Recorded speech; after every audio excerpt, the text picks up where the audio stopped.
The Reconquista was a very long series of wars fought in the Iberian Peninsula, which today includes Spain and Portugal. These wars lasted for almost 800 years, from 711 AD to 1492 AD. The word Reconquista means reconquest in Spanish. It refers to the effort by Christian kingdoms to take back land that had been conquered and ruled by Muslims. The Reconquista was not one single war but many battles, campaigns, alliances, and changes over time.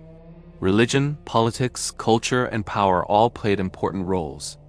Before the Reconquista began, the Iberian Peninsula was ruled by the Visigoths, a Christian Germanic people. Their kingdom existed after the fall of the Roman Empire. However, by the early 700s, the Visigothic kingdom was weak. There were internal conflicts, political instability, and poor leadership. This weakness made the region vulnerable to outside attacks. In the year 711 AD, Muslim forces from North Africa crossed into the Iberian Peninsula. These forces were mainly Berbers led by Muslim commanders under the Umayyad Caliphate. One of the most famous leaders was Tariq ibn Ziyad. According to tradition, he landed at a place that later became known as Gibraltar, which comes from the Arabic name Jabal Tariq, meaning Mountain of Tariq. The Muslim army defeated the Visigoth king, Roderick, at the Battle of Guadalete. After this victory, Muslim forces advanced very quickly. Within a few years, most of the Iberian Peninsula was under Muslim control. This area became known as Al-Andalus. Muslim rulers allowed Christians and Jews to live in their territories as dhimmis. This meant they were protected but had to pay special taxes. Many cities like Cordoba, Seville, and Toledo became important centers of learning, trade, science, and culture. Despite the large Muslim conquest, not all parts of the peninsula were captured.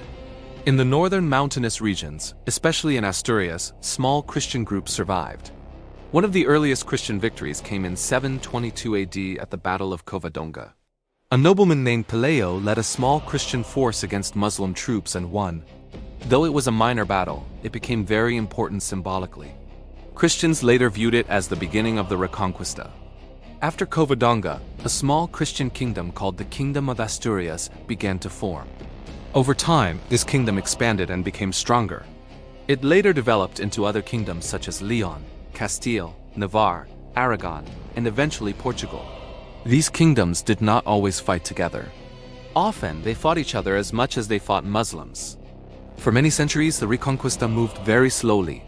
There were long periods of peace, trade, and cooperation between Christians and Muslims. Christian kings sometimes allied with Muslim rulers against other Christian kings and vice versa. The war was not always about religion alone. Power, land, and wealth were often more important than faith.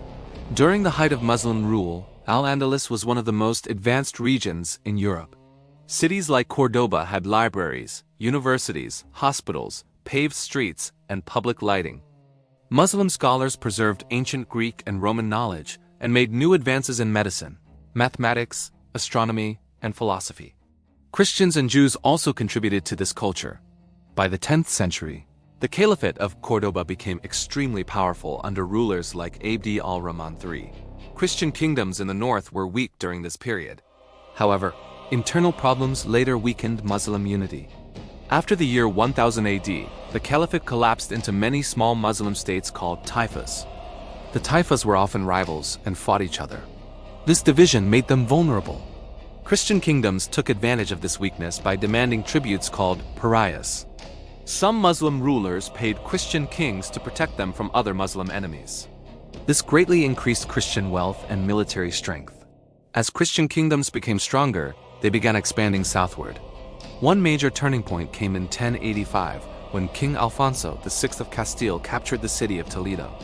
Toledo had been an important cultural and religious center. Its capture shocked the Muslim world and showed that the Reconquista was gaining momentum.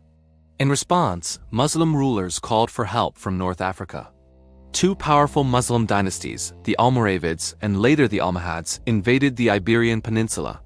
They temporarily stopped Christian expansion and reunited Muslim territories. However, their strict religious views caused internal resistance, and their power did not last forever. The Crusades also influenced the Reconquista. Christian Europe saw the Reconquista as part of a wider religious struggle against Islam. The Pope offered spiritual rewards, such as forgiveness of sins, to Christians who fought.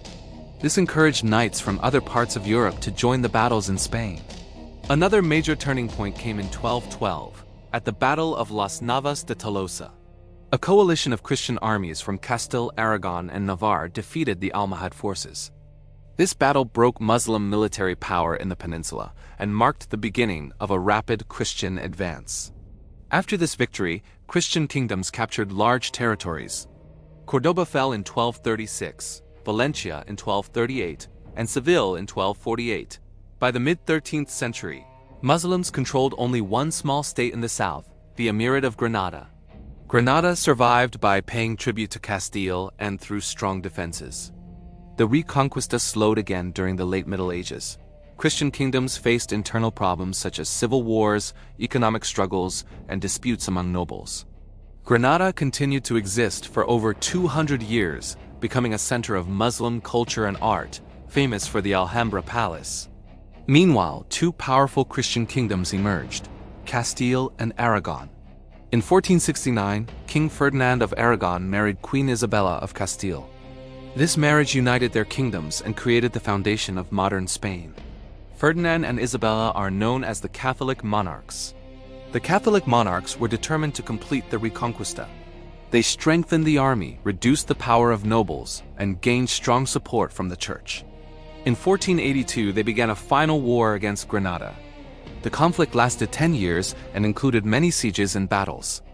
The war against Granada was brutal and costly. Christian forces slowly captured key towns and forts. Granada's rulers faced internal family conflicts, which weakened their resistance. Finally, in 1492, the last Muslim ruler, Boabdil, surrendered the city of Granada to Ferdinand and Isabella. The fall of Granada in 1492 marked the official end of the Reconquista. After nearly 800 years, Christian rulers controlled the entire Iberian Peninsula. This victory was celebrated across Christian Europe as a triumph of faith and power. However, the consequences of the Reconquista were severe for religious minorities. Ferdinand and Isabella wanted complete religious unity.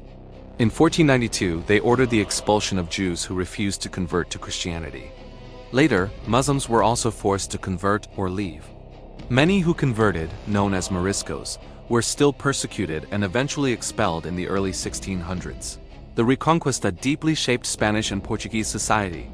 It created a strong connection between religion and national identity. It also encouraged military values, exploration, and expansion. In the same year Granada fell, Spain sponsored Christopher Columbus's voyage, leading to European expansion into the Americas. Culturally, the Reconquista left a mixed legacy.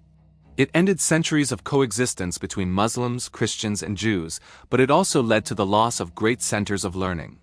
Many Arabic books were destroyed, and scientific progress slowed. At the same time, elements of Islamic culture remained in architecture, language, music, and food. In conclusion, the Reconquista was not a simple religious war between Christians and Muslims. It was a long and complex process shaped by politics, alliances, culture, and power struggles. It changed the history of Spain, Portugal, and Europe. The effects of the Reconquista can still be seen today in the culture, traditions, and history of the Iberian Peninsula.